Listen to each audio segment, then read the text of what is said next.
네, 네. 426일 만에 사드가 지금 전격 배치가 진행 중입니다. 지금 밤새 시끄러웠는데요. 아직 지금 뭐 현장까지 가고 있는 사드 관련 장비가 현장에서 대기 중이라고 합니다. 네, 어젯밤에는 주민들과의 충돌이 새벽까지 이어졌다고 하는데 현장 연결해서 지금 상황 또 알아보도록 하겠습니다. 이심철 기자, 사드 장비는 언제쯤 들어오나요? 네, 제가 있는 곳은 소성리 마을에서 3km 떨어진 곳입니다. 지난 4월 사드 장비 2기가 진입한 도로입니다. 아직 사드 추가 장비는 이곳을 지나지 않았습니다. 7시간 전쯤 경기도 미 공군 오산기지를 출발한 사드 발사대와 장비 차량은 곧 현장에 도착할 예정입니다. 1시간여 전에는 경북 칠곡 캠프 캐럴 기지에서도 공사 차량이 이동을 시작했습니다. 사드 장비 도착이 임박했음을 알 수 있는 것이 경찰의 검문 검색이 밤사이보다 강화됐습니다. 인력도 3배 이상 늘었습니다. 소성리 마을회관 앞에 있던 차량 30여 대는 밤사이 모두 치워졌습니다. 밤새 견인차들이 차들을 매달아 이곳 도로가로 옮겨왔습니다. 국방부는 사드 발사대 추가 4대를 반입하면 지난 4월 먼저 운영 중인 2대와 함께 완전한 사드 한개 포대의 역할을 한다고 발표했습니다. 지금까지 경북 성주에서 TV조선 이심철입니다. 네, 사드 장비가 이제 곧 도착한다고 하는데 이제 오늘 배치를 앞두고 있는 사드 문제에 대해서 깊이 있는 이야기 나눠보겠습니다. 고성국 박사님 또 김남국 변호사 함께하겠습니다. 어서 오세요. 안녕하십니까? 안녕하세요. 자, 바리스타, 이게 420일까지 오는 여정이 굉장히 길었죠? 그렇죠. 정말 네네. 그렇습니다. 근데 아직도 사드 임시 배치입니다. 네. 한개 포대 임시 배치가 아직도 완료되지 못한 상황이고 그쪽 주민들이 농기계 이런를 맡고 있어서 그걸 지금 하나씩 해체하면서 마지막 그 주민 회관을 지나가야 거기로 들어갈 수 있는데 거기 앞에서 지금 마지막 고비를 겪고 있는 상황입니다. 네. 지금 워낙 국제적인 관심사다 보니까 종교단체도 나오고 외신 기자들도 현장에 나와 있고 지금 그렇습니다, 지금. 네. 예, 아니 저기는 저 원불교의 성지가 있는 곳이라서 네. 그래서 원불교 관련 종교인들 또 그와 이제 뜻을 같이 하는 종교인들이 이제 아마 보였을 겁니다. 네네. 그런데 제가 이제 이 상황을 쭉 보면서 오늘 새벽 상황은 다행히 격렬하게 반대하는 시위자들과 경찰 간의 그 해상 과정에서의 물리적 충돌도 있었고 그 과정에서 20여 명의 부상자가 경찰 포함해서 났다고 그러던데 걱정은 했습니다만 또 대부분 병원에서 치료받고 또 귀가를 했다고 보도가 돼서 예. 이렇게 심각한 충돌까지는 안 가서 다행이다 이런 생각을 좀 하면서 봤고요. 그런데 사실은 저 성주의 주민들이나 또는 원불교 관계자들이나 이렇게 직접적인 그 지역의 어떤 이해관계가 있거나 이런 분들의 반대는 저희들이 좀 이해할 만도 하고 또 그런 반대가 있는 게 또 민주주의 국가 아닌가 이런 생각을 하지만 네.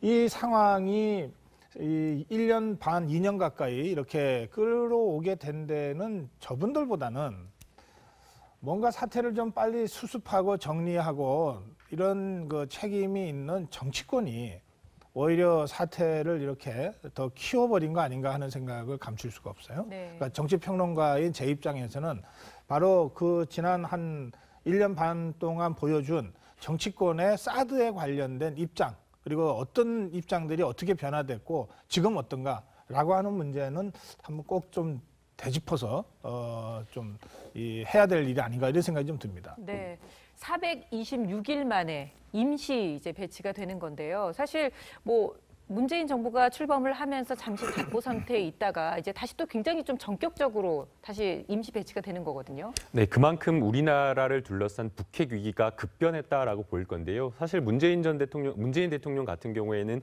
후보 시절에 사드 배치와 관련해서는 굉장히 신중한 중립적인 이야기를 해왔습니다. 발언 자체 내용을 보게 되면 다음 정부에서 결정할 문제이다라고 네. 이야기를 했었고 네네. 절차적인 문제가 있기 때문에 민주적인 절차성을 따져봐야 된다. 그리고 국회에서 이것을 동의해야 된다. 라고 이야기를 하면서 사드와 관련해서 굉장히 신중한 행보를 보였습니다.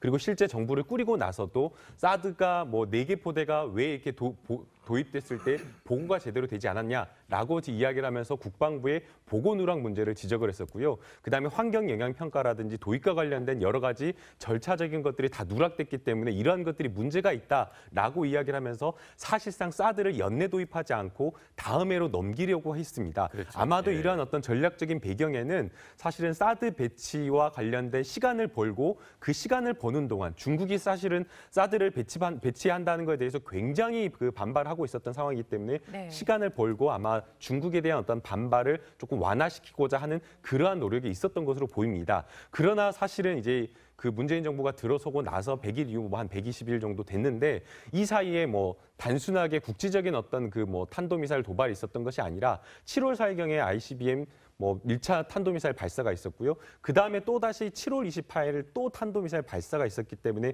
사실상 문재인 정부로서는 더 이상은 늦출 수 네. 없었다라는 어떤 그런 위기감이 있었다라고 보이고요. 사실은 또 그런 어떤 탄도미사일 발사 이후에 또 어떤 변화된 상황을 보게 되면 또 내부적으로는 한미 간의 어떠한 배치와 관련된 또 내부적인 어떤 합의가 있었던 것이 아니냐라는 이런 이야기가 있었기 때문에 결국에는 사드 배치와 관련해서는 신중론에서 북핵 위기에 따른 어떤 급박한 변화에 따른 좀 변화가 아닌가라는 생각이 듭니다. 근데 지금 보면 여전히 예. 지금 그 임시 배치라는 임시 꼬리표에서 붙어 있거든요. 그렇죠. 그럼 예. 이게 그러면 이게 어떤 의미를 가지고 있는 건지 이게 그러니까 무슨 환경영향 평가에서 무슨 뭐 부합격이 되면은 네. 적극적으로 해석하자면 네네.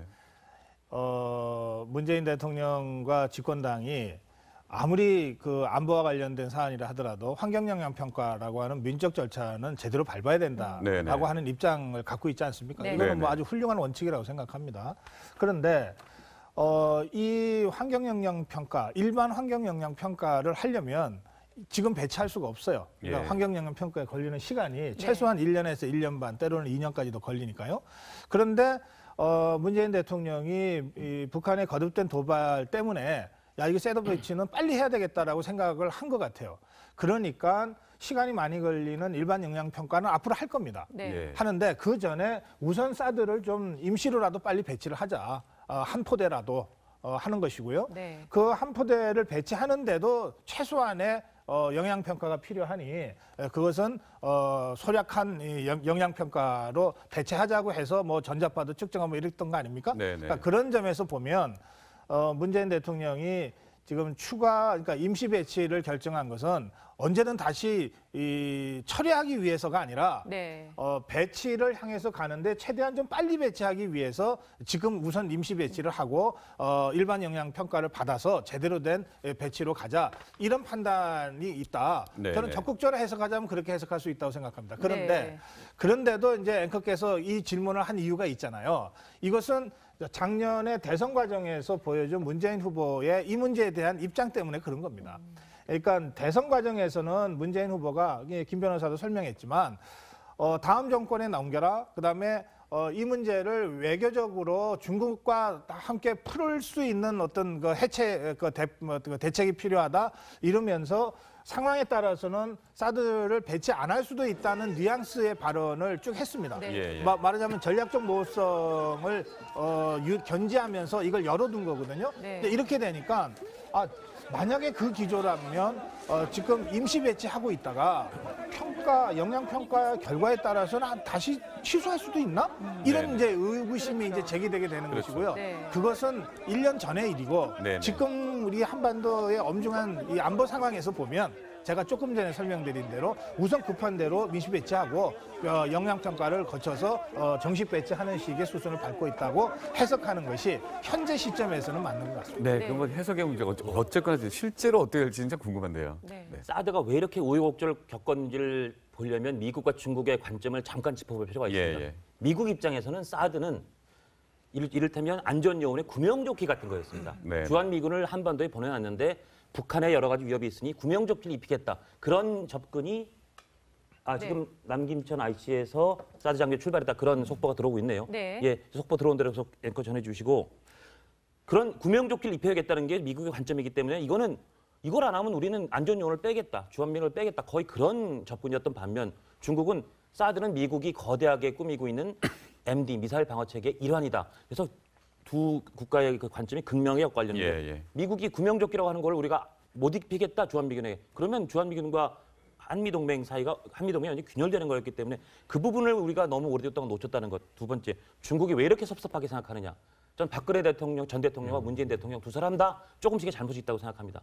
박근혜 전 대통령은 사실 시진핑 주석이 저장성 서기 그때는 크게 잘 나갈 것이 아니라고 생각된 시절부터 굉장히 친했던, 그래서 이를테면 포인트를 쌓아왔던 그런 입장이었습니다. 그랬기 때문에 아마 박근혜 전 대통령은 미안해서라도 함부로 사드 배치한다는 얘기를 못했던 것 같아요. 시점을 좀 놓쳤던 것 같아요. 예. 작년 그 배치 발표, 얼마 전에도 황교안 당시 총리가 가서 우리는 아직 결정된 바가 없다 한 게 시진핑 주석을 크게 섭섭하게 했다, 그런 분석이 있고요. 문재인 대통령은 어쨌든 진보 진영의 대통령이 됐으니까 미국과 중국의 등거리 외교를 한다는 입장에서도 사드를 다시 제거했는데, 사드를 다시 제거한 것처럼 조금 늦출 것처럼 하는 게 중국에게는 거의 마음에서 반쯤 접었던 사드 배치 저지를 다시 할 수 있나? 그런 약간의 희망 고문을 했던 것 같습니다. 그러다 보니 중국이 또 한 번 더 섭섭해진 거죠. 그러니까 중국의 관점에서 전 중국이 절대 옳지 않다고 생각합니다만 이 사드 배치가 이렇게 섭섭하다라고 느낄 만한 그런 대목들이 우리 전 현직 대통령의 외교에 있었다고 생각하는데, 결국은 이렇게 사드 배치가 발표되니까 지금 아시다시피 북핵 실험, 6차 실핵 실험에 대해서는 중국 언론이 별로 보도 안 하고 크게 대응 안 하는데 네. 사드 배치에 대해서는 중국이 또 반발하고 있습니다. 네네. 맨날 나오는 그 얘기 또 나오는데요. 한번 들어보시죠. 일단 외교부 대변인 유명한耿상 대변인 말씀 들어보시겠습니다. 中方坚决反对美国在韩国部署萨德反导系统的立场是明确的、一贯的，也是坚定的。 네, 저희가 지금 계속 말씀을 드리면서도 중간중간 지금 현재 성주의 모습을 계속 보여드리고 있습니다. 이 시각 지금 현재 상황이고요. 이제 바로 사드 장비가 출발해서 도착할 예정이라고 하니까 주민들의 반발이 좀 더 심해지는 네네. 것 같습니다. 근데 이제 지금 그 중국 대변인의 얘기를 보면 엄중한 우려를 하고 있다, 막 이렇게 얘기를 하고 있는데. 네. 뭐 외교적으로 엄중한 우려를 하려면 예. 이제 우리 대사를 불러서 항의를 하거나 예. 아니면은 한국에 나와 있는 중국 대사를 본국으로 소환하는 방식으로 항의를 하거나 외교적으로 이제 그런 수순들이 남아 있습니다. 네네. 뭐 그럴 수 있다고 생각합니다. 그런데 동시에 나오는 얘기 중에는 뭐 중국의 미사일이 성주 사드 기지를 언제든지 폭파할 수 있다. 뭐 이런 얘기까지 지금 나오고 있고요. 그래서 예, 실전 상황에 들어가면 그거부터 하겠다. 뭐 이런 얘기도 중국 쪽에서 지금 흘러나오고 있거든요. 네. 이제 그런 걸 보면 저는 이번 일련의 사드 사태를 겪으면서 우리가 적어도 세 가지는 좀 확실하게 짚고 넘어야 되겠다 생각됩니다. 첫째, 중국에 대한 환상을 이제 버리자. 이를테면 중국이 지금 사드를 계기로 해서 취하고 있는 태도가, 그럼 우리가 정말 뭐 그럼 사드 안 하겠다고 하면 그럼 완전히 그러면 중국이 우리 편이 되냐? 예? 사드 안 하겠다고 하면 그러면 중국이 제일 앞장서서 북한의 핵을 완전히 이 불가역적인 상황까지 그러면 폐기시켜 줄 거냐? 안 그렇잖아요. 지금 중국이 북한이 6차 핵실험으로 거의 ICBM과 수소탄 수준의 핵을 지금 거의 완성 단계까지 가고 있는데도 여전히 하는 소리가 뭡니까? 한미연합훈련부터 좀 줄여라. 쌍봉중단이라고 하는 게 네. 그거거든요. 그거 자꾸 쓸데없이 한미 군사훈련 같은 걸 해서 북한으로 하여금 저렇게 핵 개발하게 만들지 않았냐, 이런 얘기란 말이에요. 그러니까 이런 중국의 인식이 근본적으로 바뀌지 않는 한 시진핑이 불쑥했던 북한은 우리 혈맹이야 라고 했던 이 인식이 완전히 바뀌지 않는 한 우리가 중국을 믿으면 안 되겠다. 따라서 중국을 뭐 화를 달래기 위해서 사드를 뭐 늦춘다거나 이런 방식으로 해서 앞으로 우리 문제를 풀려고 하는 환상을 버리자. 두 번째는 사드라고 하는 게 방어무기 아닙니까? 방어무기는 유사시라고 하는 걸 상정해서 그 상황이 발생되기 전에 배치해야 되는 거 아니에요. 네. 킬체인이라고 하는 것도 그런 거 아닙니까? 그런데 문재인 대통령이 사드에 대한 입장을 가장 분명하게 명확하게 했던 것이 북한이 ICBM급의 미사일을 발사하고 난 다음입니다. 네. 야, 우리 이제 사드라도 교체해야 되겠다 하고 국방부 장관한테 지시하지 않았습니까?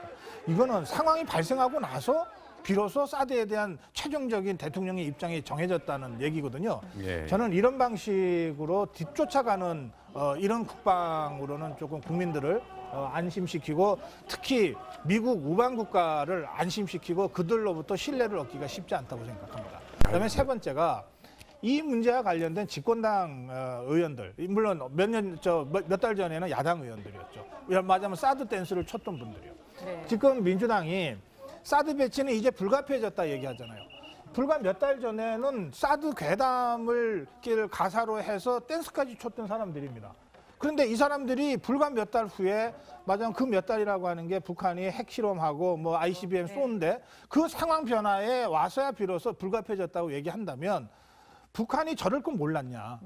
예? 그리고 우리가 왜 사드를 배치하는지에 대해서도 전혀 인식이 없이 그냥 있다가 그냥 괴담 수준의 노래도 춤도 추고 그러다가 이제 와서 불가피해졌다는 한마디로 그냥 그동안의 정치적 입장이 싹 다 정리되는 거냐. 이 점과 관련해서 저는 책임 있는 정치인들의 입장 설명 네. 이런 것들이 좀 필요하다 생각합니다. 네. 그러면 지금 어떠세요? 그 한국 정부는 지금 그 오락가락하는 그런 입장을 보이는데 중국은 아주 일관적이지 않습니까?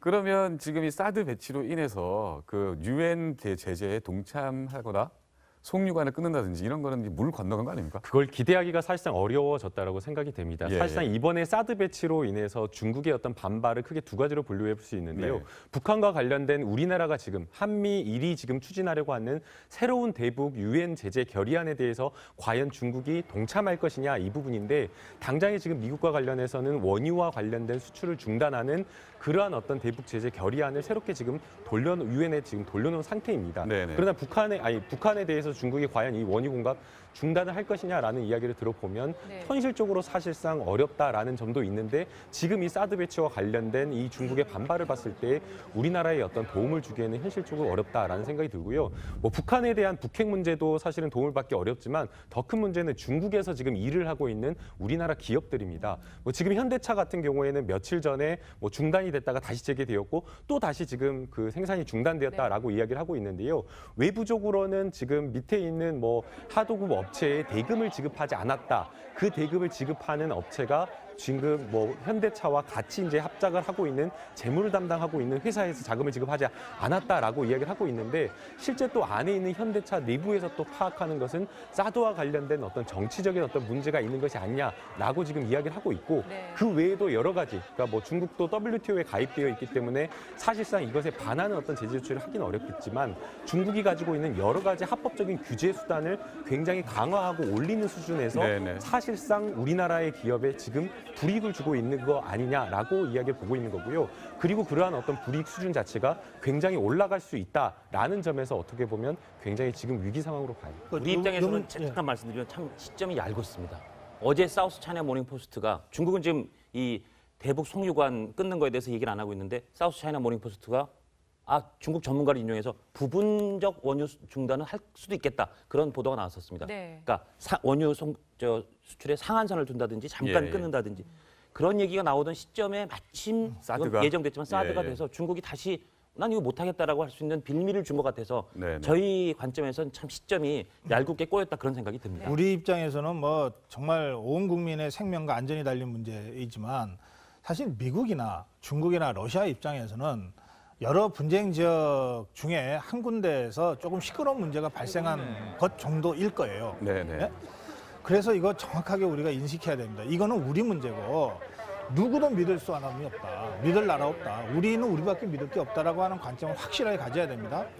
지금 중국은요, 산업 단계가 수입 대체 산업화 단계예요. 말하자면 그동안 자기들 기술이 없어가지고 계속해서 수입해서 쓰던 것들을 이제는 네네. 그것을 자체적으로 생산해서 대체하고 있는 단계거든요. 네네. 그러니까 자동차가 대표적으로 그런 겁니다. 그동안 무슨 기술이 있어서 자기들이 만들었던 게 아니잖아요. 네네. 수입해놓고 부품 해가지고 다 자기들 이제 모방하고 이러면서 이제 자체 자동차 공장을 네네. 만들어서 대체하고 있으니까. 근데 지금 그 지금 말씀 듣는 동안에 지금 드디어 그 사드 그 장비들이 마을 회관 그러니까 그 골프장으로 그 들어가는 유일한 진입로로 장비들이 경찰 호위를 받아서 들어오고 있습니다. 앞서서 주민들이 본인들의 차를 가져다가 다 지금 막고 있었다가 아까 계속해서 지금 차량을 네네. 옮기는 그런 모습들도 저희가 실시간으로 보내드렸는데요.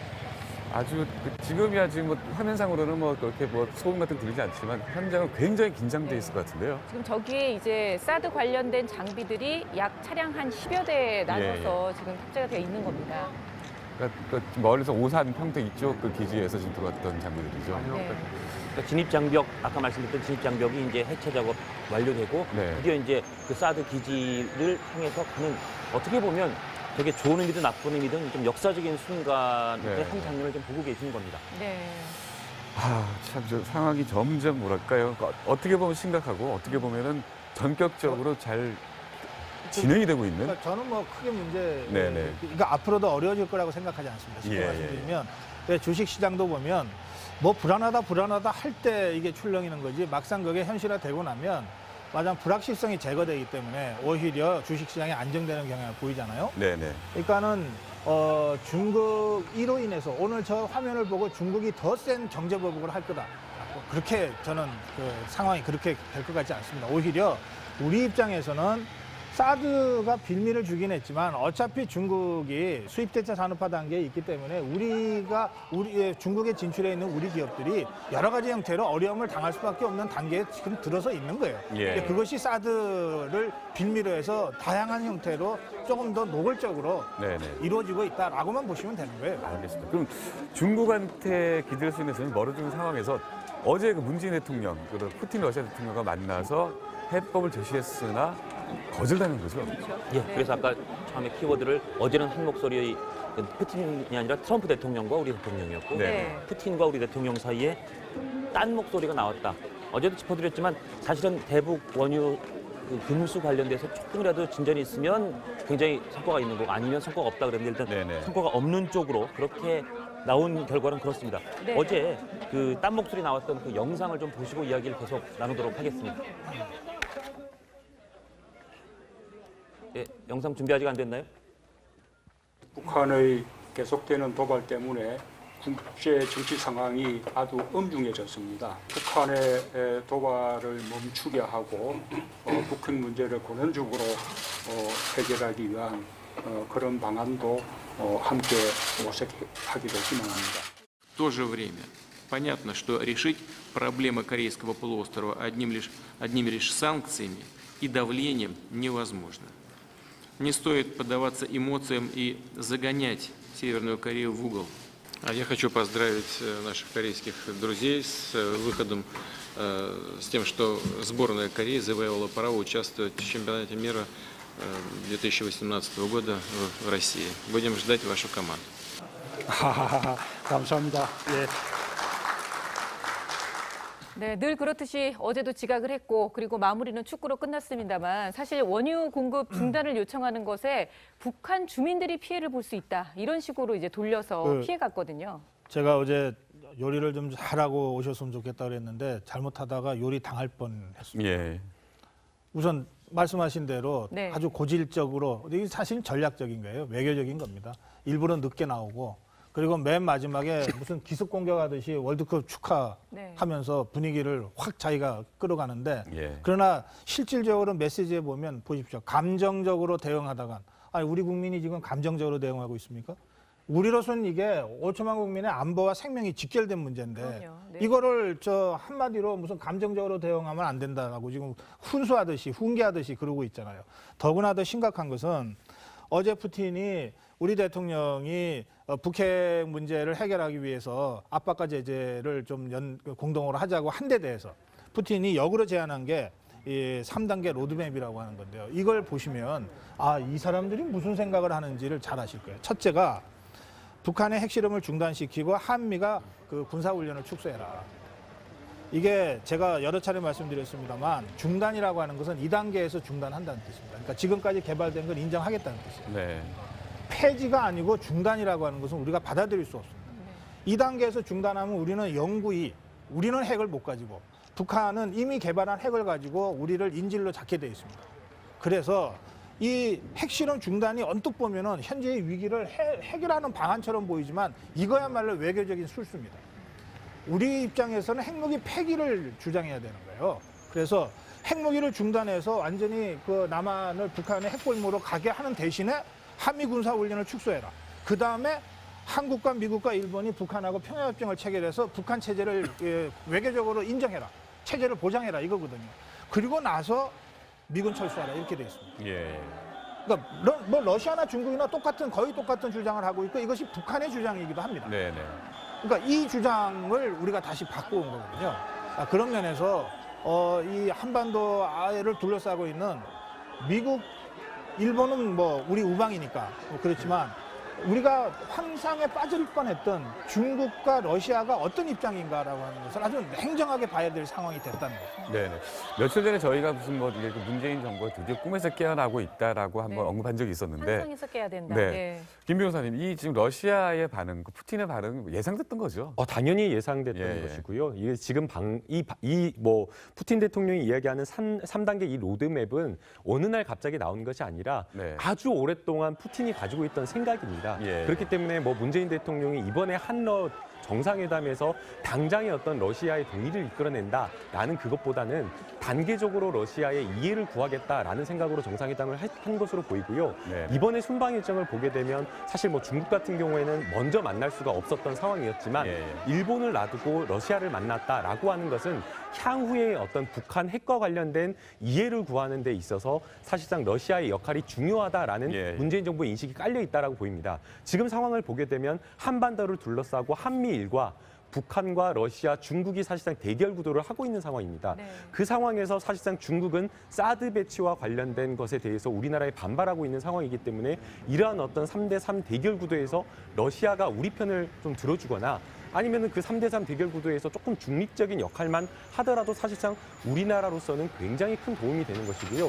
지금 사실상 굉장히 그 극명하게 대치가 되고 있는 상황인데 러시아에서 뭐 평양에 특사를 보내서 조금이라도 뭔가 대화의 물꼬를 트여줄 수 있는 그러한 노력을 해준다라고 한다면 사실상 이 북핵 문제가 새로운 국면으로 갈 수 있기 때문에 우리나라로서는 당장으로서는 뭔가 동의나 이런 것들을 구할 수 있는 것이 아닐지라도 그러나 향후적으로 지금 뭐 경제적인 이야기를 하고 있지 않습니까? 네. 그래서 지난번에 문재인 대통령이 이야기한 뭐 유라시아와 관련된 여러 가지 그 경제 구상을 이번에 조금 더 구체화한 것이기 때문에 그러한 어떤 경제적인 연대를 바탕으로 해서 러시아와 조금 더 북핵과 관련된 이해를 구하려는 그런 단계적인 발언을 골목으로 몰지 말라고 얘기했지만 사실상 우리가 지금 골목으로 몰리고 있는 그렇죠. 그런 상황이 네네. 되는 거잖아요. 지금 김 변호사도 말씀하신 취지는 이해를 하지만 지금 우리가 말이죠. 우리가 골목에 몰려서 앵커 말씀대로 이제 중국 찾아가서 좀 말려주세요. 러시아 찾아가서 북한 좀 말려주세요. 이러고 있거든요. 네네. 이게 우리가 쓸 수 있는 외교적인 카드가 별로 없어서 그래요. 그래서 나오는 얘기가 야, 안 되겠다. 우리가 자체적으로 핵을 개발하든지 아니면 미국의 전술 핵무기라도 갖고 있어야 야, 정 안 되고 우리가 이거 쓸 거야.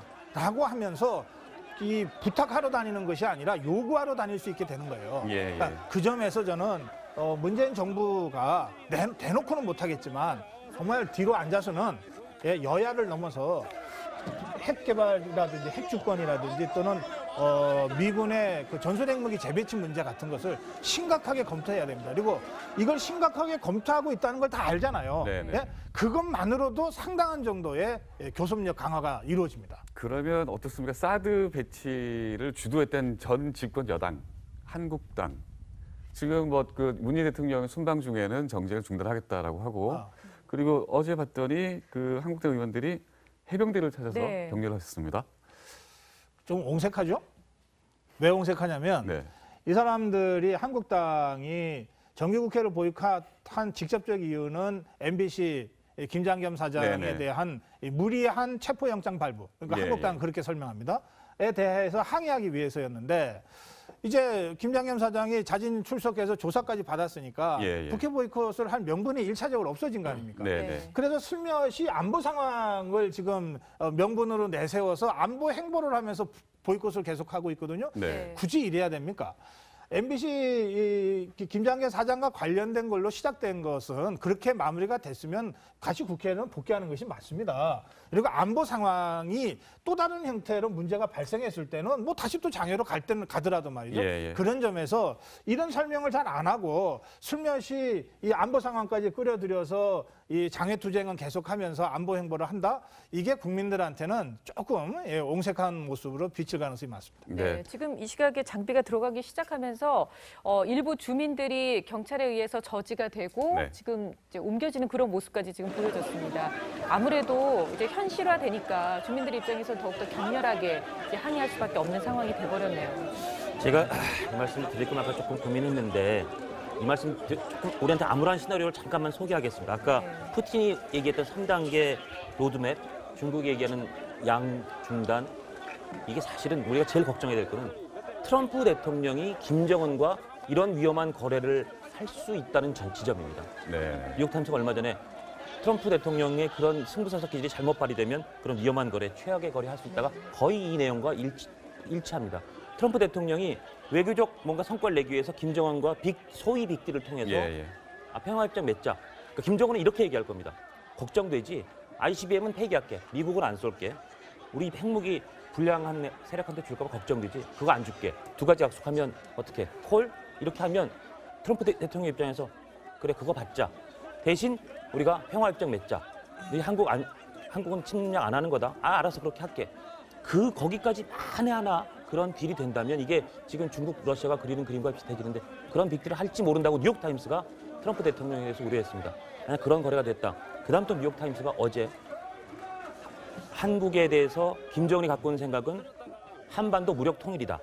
김정일은 핵을 개발해서 거래를 하고 경제 지원을 받는 데 그쳤지만 김정은은 무력 통일을 꿈꾸는 것 같다. 그런 징후가 굉장히 많습니다. 네. 김정은이 직접 그 얘기했습니다. 서울을 타고 앉아서 남반부를 평정하자 그런 얘기 했거든요. 그렇죠. 이게 우리가 오랫동안 들어서 지금은 너무 그게 뻔한 얘기처럼 됐지만 한반도 적화, 김정은 머릿속에 있는 거고 그게 지금 잘못되면 그런 구도로 갈지 모른다는 우려가 있다는 점을 짚고 싶습니다. 장 기자 말씀하신 부분이 진짜 우리한테 심각한 건데요.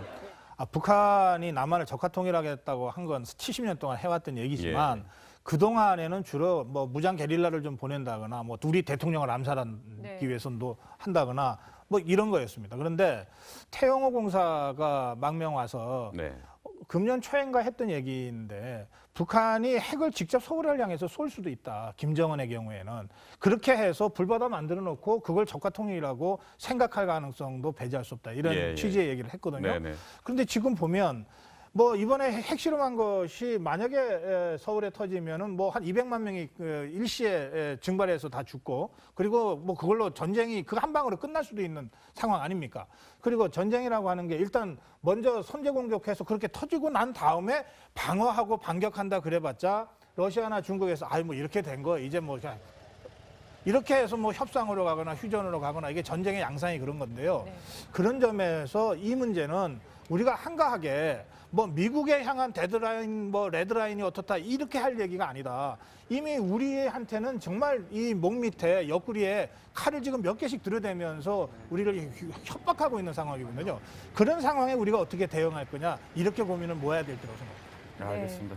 국제사회는 이렇게 이기적입니다. 그러니까 우리도 얼마나 이기적으로 우리의 이익을 찾아야 될지 더 답을 찾아봐야겠죠. 그럼요. 지금 현재 경찰이 마을회관 진입로를 아주 통제하고 있다고 하는데요. 저희가 현지 상황 또 급박해질수록 계속해서 여러분께 생방송으로 전해드리도록 하겠습니다.